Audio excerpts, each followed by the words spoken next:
Okay, for this video, we'll be going through the last chapter that will be tested in your final term exam. Okay, it's cells. This was last time supposed to be taught in Sec 1, but they decided to bring it up to Sec 2. Okay, but anyway, it's a very simple chapter, which maybe you also have done it in primary school, right? So let's start. So at the end of this lesson, you'll be able to define what is a cell and explain why we are multicellular. That means more than one cells.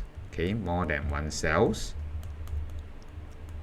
And of course, we are organisms. Okay. Now, state and describe the organization of living organisms. Okay, so we have a few of these, starting from cells, going on to tissue, organs, organ system, and organism. Okay, so what is an example of organ? Is your stomach. Okay, and the stomach, small intestine, the mouth, esophagus, they will come together to form this system called the digestive system. Okay, something like that. And when an organism has all this system, like digestive system, circulatory system, sexual reproductive system, it will become an organism.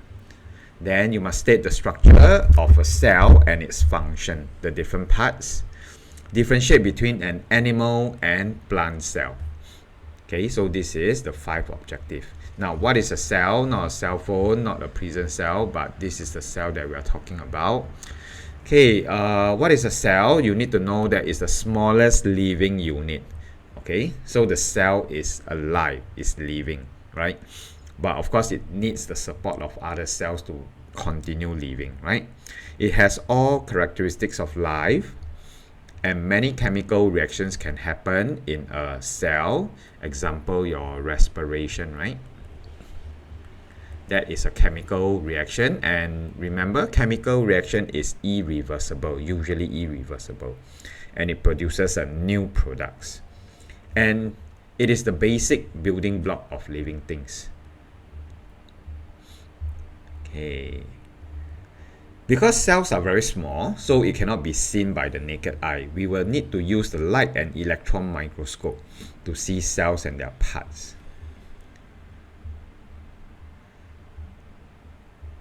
Okay. So are you a single cell organism? Of course not, right? What is unicellular organism? Uni means one. Okay, one cell. So organisms made up of one cell is called unicellular. Organisms made up of more than one cell is called multicellular. So we have a few examples of unicellular organism. So they are very, very small. And for us, because we are made up of more than one cell, okay, we are quite big in size. So we are the multicellular organism. Okay, so why do we need to be multicellular? You can actually Google, okay, but it's because, how should I say, multicellular, that means you are able to do more than a single cell can accomplish. Basically, we have teamwork of all the different cells. Okay, so we have things like blood cells, so these are examples, skin cells, nerve cells, muscle cells, epithelial cells, and fat cells. Okay, so these are the different cells that are found in our body, and they all serve a certain function. Okay, so that's it for this chapter. I think what you need to know is that from the success criteria, okay, you must be able to define what is a cell. Okay, and then explain why we are multicellular, and state the organization. So all this will be covered later in the next video. Okay, make sure you have downloaded the second set of PowerPoint notes. Okay, cells level 2, animal and plant cells. Okay, so let's continue. So for this lesson, you'll be able to state the structure of a cell and its function, and you must be able to differentiate between animal and a plant cell. Okay, so this is the animal cells. So if I look at these cells under the light and electron microscope, I should be able to see that there's a dark patch here. Later you'll learn what is it. And also, if I were to take some onion and I peel up the skin, very, very fine skin, and I put it under the microscope, I should be able to see all these structures. Okay, so first thing that I see is that they have these boundaries here. Okay, and I'm sure you learned in primary school that these are called cell walls. Okay, which is not present in an animal cell. Okay, so this is animal cell. This page is important. I need you all to know a lot about this page. Okay, and again, PSLE have learned it. So first thing that you need to know is the nucleus. Nucleus is very important. It controls the cell activities and it contains chromosomes. We have learned in reproductive system, the chromosomes actually carries genetic information from your parents. Okay, so that it can be passed on to the next generation. So these are the two functions of nucleus, right? So maybe I would see some of you start to make notes like this. So this is the nucleus. Then we have maybe example cytoplasm, blah blah blah. Okay, then you can write over here the function. Okay, so you can list it down as the grid, so you all can memorize it easier. Okay, so again, come back to nucleus. I emphasize it controls the cell activities. It's like the control station, right? And it contains chromosomes. Okay, next is the cytoplasm. Okay, it is actually a jelly-like substance. It contains water and many other substances, and this is the place where chemical reactions occur. Okay, anything that happens like respiration, it will be inside the cytoplasm. Okay, whereas the nucleus will tell them, oh, please do this, please do this. It's a control station.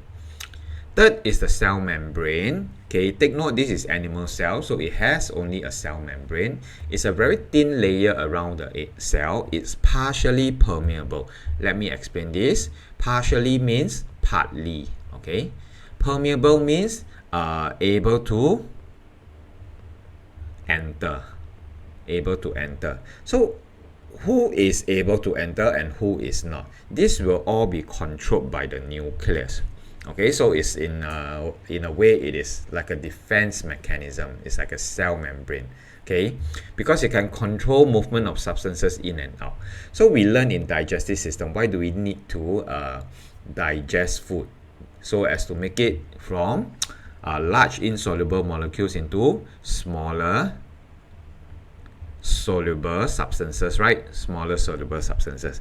And when it's smaller and soluble, then only it can enter, right? So like your glucose is a product from the digestion of carbohydrates. Amino acids, fatty acids and glycerol, these are the smaller soluble substances, and they are the ones that can enter through the cell membrane. Okay, so if I were to eat fats but I don't digest it, the fats molecule are not able to enter because they are too big for it. That is why there is a need for digestion, right? And once all these smaller soluble substances gets into the cytoplasm, then the nucleus will say, okay, let's do chemical reactions, let's use it, let's do some respiration, let's get energy from it, because all these cells are living, are alive, so they need energy to sustain themselves. Okay, then number 4 is your vacuole. So over here I should see 4 of this, and the functions written out here so you all can memorize. Okay, so vacuoles, they are small spaces containing air, right? They need air to breathe, to live. Liquid, example water, or food particles. And it is numerous in animals, so that all these cells can continue living and even grow or undergo cell division. Okay, so these are the 4 main parts of the animal cells, and I repeat, this is very important. Okay, let's go to plant cells. Plant cells, we have how many? We have nucleus, we have cytoplasm, we have vacuoles and cell membrane. So cell membrane and then vacuole. Okay, so maybe the top part here is animal. Then you can continue here with plants. So the nucleus in the plants, what does it do? Is it the same function? You can put it side by side and then you can do a comparison. So for animal cells, they only have 4 parts. But for plants, they have, let me count, 3, 4. So we have chloroplast that is not found in the animal cells, cell wall that is not found in the animal cell. So basically, I can have 4 for here, 4 lines for my animal cells. I can have 6 lines for the plant cell. So the parts that are not found in the animal cells will be chloroplast and also the cell wall. Okay, then you can write down the functions. So you can do a side-by-side comparison, because remember, one of the important success criteria is you must be able to differentiate between an animal and plant cells. And also you need to state the structure and the function of the cell, be it animal or plant. Okay, so I think this grid will be very useful. Please do this grid. Okay, so nucleus, let's see, it controls cell activities and contains chromosomes. So this is actually the same as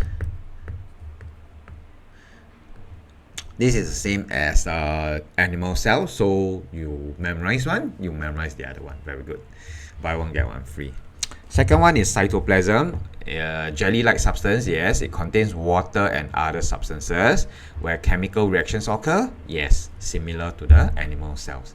Third one, cell membrane, thin layer around the cells, partially permeable, yes, similar to animal cells. And last one, vacuole, single large space containing cell sept. And the cell sept contains water and dissolved substances, sugar and salt.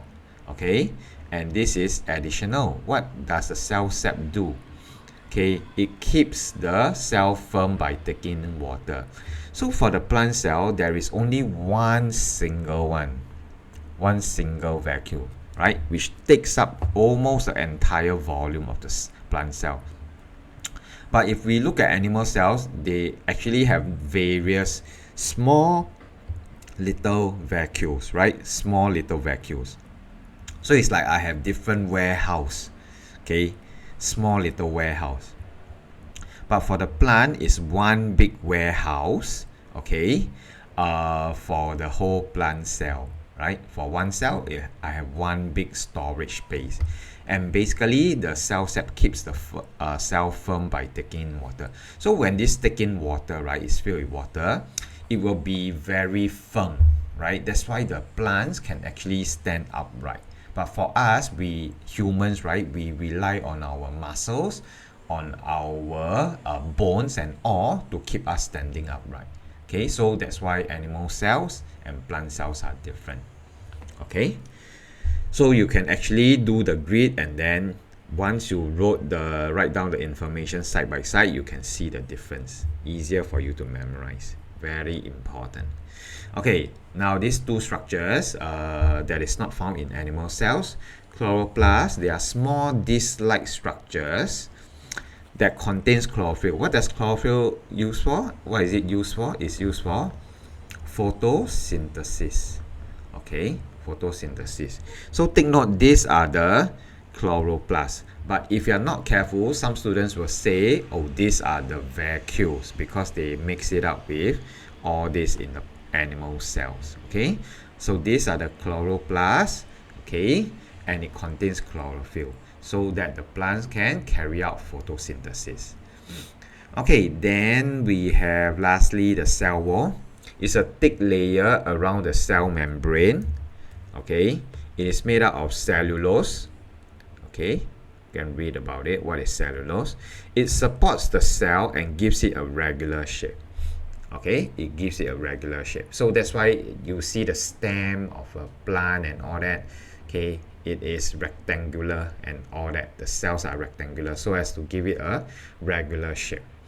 Okay, so these are the differences between plant and animal cells, and these are the parts and functions that you need to know. Okay, Let's zoom in, get more information. So let's talk about the membrane, the cell membrane. Okay, so they are partially permeable, allow some substances to pass through, basically the small and soluble. Okay, it controls the movement of the substances into and out of the cell. So it's like the customs, right? Malaysia custom, they allow some people to pass through, don't allow some to pass through. So these are all controlled by the nucleus. Okay, the nucleus needs to be aware what can be passed through, what cannot be passed through. It's like the control station. Okay, the nucleus, it contains genetic information and it controls cell reproduction. So the cells will split when it's ready. So that is a time for growth, right? So it controls cell activities such as growth and repair. And because it contains chromosomes, okay, all this will be passed on to the next cell. And that's why their offspring will look like the parents. Now, what is genetic material? So this is the nucleus. Okay, then we have all these chromosomes. And on the chromosomes are the genes. Okay, so different organisms contain different number of chromosomes. For human, it is 46, right? 23 from mom, 23 from dad. Okay, so each chromosome made out of many genes. Each gene contains instructions for different features of an organism. Okay, so this one maybe don't need to know so much in detail. Okay, this is the nucleus. Don't need to know so much for our syllabus. Okay, for human it is 46. For gorilla is 48. That's why they say that they are our close neighbors or relative. Butterfly is 380. Donkey 62. It doesn't mean that the number of chromosomes that we have, the higher number, it means that we are smarter or less smart or superior or less superior. Okay, it's just that we are born with different numbers. Okay, then what is vacuoles? This is important, you need to know. Okay, so maybe you can add it into the grid, but it has actually been included, all of this has been included in the mind map. Then cell wall, this is only found in plant cells. Okay, so it is fully permeable. This one wasn't covered just now. Fully permeable is different from partially permeable. So what does it mean by fully permeable? It means that all what you call that? All substances can pass through. Can pass through because it is fully permeable, right? But the purpose is there to maintain the regular shape. Okay, so it doesn't care what comes in or goes out. Okay, basically it is there to maintain the regular shape of the cell. Okay, and also protect the cells from injury. Who selects the things that go in and out of the cell wall? It is the plant cell. It is the partially permeable membrane, okay, that allows the smaller ones to come in. Okay, chloroplast is found only in plant cells, absent in animal cells. It contains chlorophyll for photosynthesis. Okay. Yeah. So let's look at this cell. Okay. Now you may be required to know how to draw. Okay, that means I may give you a picture, something like this, and this is taken from the light and electron microscope, and then I may need you to draw similar structure like this. Okay, so because if I know this is a plant cell, then I need to have a cell wall, right? I can see the cell wall, right? I can also see tiny little discs in there, which is what I need to label. Okay, later I'll talk about the drawing a little bit more. Okay, so over here we have, I can give you a cell drawing. I may need you to label the parts. Okay, so obviously this is the nucleus. I know this. I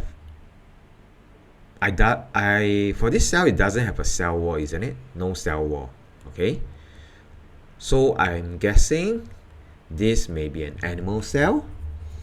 So if it's an animal cell, all this will not be the chloroplast, right? It will then be the vacuole. This one I'll know.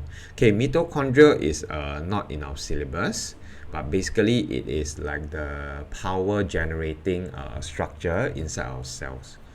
Okay, then this big area will then be the cytoplasm. I don't know. This is the cell membrane. I know chromatin threads not in our syllabus. So basically these two not in our syllabus. So these are the 4 items that is found in the animal cells. Okay. So is this a plant cell or animal cells? It's an animal cell because there's absence of a cell wall, cellular cell wall if you can. There isn't chloroplast, and we have many small vacuoles instead of a large central vacuole. So this one you need to know. If they were to ask you, hey, what's the difference between plant cell and animal cells? You write all this, you'll get the marks. Okay. Then take note of the labeling. Okay, if let's say I ask you to draw out this cell structure, you must label with straight lines. That means you need your ruler.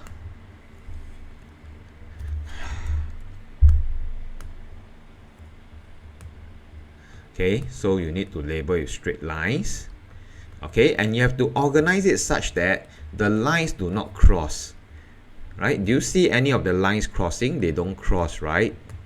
They don't cross. Okay, so you have to make sure that you organize your drawing a little bit such that the lines don't cross each other.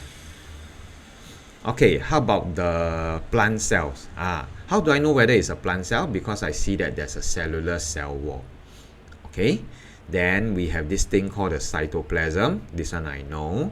So all this will not be the vacuole because I can see a cell wall, so it must be a plant cell. So this will be the chloroplast. Okay, and we have a large central vacuole.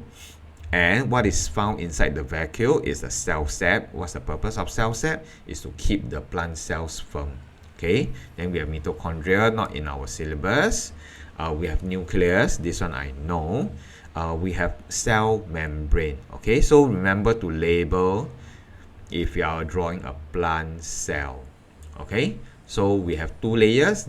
This thicker one is actually the cell wall. It is fully permeable. Cell membrane, it is partially only. Okay.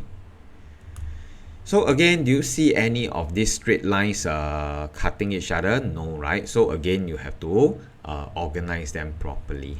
Okay, so is this a plant cell or animal cell? Why is a plant cell? Because there's a presence of cell wall. We have chloroplast and we have a large central vacuole. So basically, it's the same reason as what is an animal cell and what is a plant cell. Okay, so I'll continue in the next video.